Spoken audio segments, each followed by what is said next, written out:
कट्ट्यावरून मनसे आणि उद्धव ठाकरेंच्या शिवसेनेचे कार्यकर्ते आमने सामने आलेत।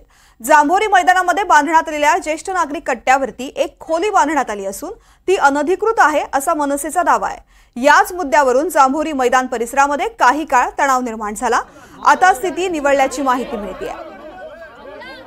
वरळीमधल्या ज्येष्ठ नागरिक कट्ट्यावरून मनसे आणि उद्धव ठाकरेंच्या शिवसेनेचे कार्यकर्ते आमने सामने आले।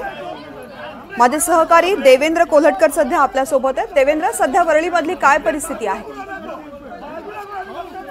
वरळीमध्ये शिवसेना ठाकरे गटाचे कार्यकर्ते आणि मनसेचे कार्यकर्ते जे आहेत ते काही वेळापूर्वी आमने सामने आले होते। मुद्दा होता जांभोरी मैदान इथे बांधण्यात येणाऱ्या एका ज्येष्ठ नागरिक कट्ट्याच्या इथे ठाकरे गटाकडून हा ज्येष्ठ नागरिक कट्टा बांधण्यात येत होता। मात्र मनसेने त्यास आक्षेप घेतला होता। मनसेचा आक्षेप असा होता की ज्येष्ठ नागरिक कट्टा बांधला जातोय, मात्र त्या माध्यमातून तिथे अनधिकृत पद्धतीने एक रूम खोली काढण्यात येते आणि त्यालाच आक्षेप घेतला होता। आणि यावरूनच हे दोन्ही गटाचे कार्यकर्ते जे आहेत ते आमने सामने आले होते।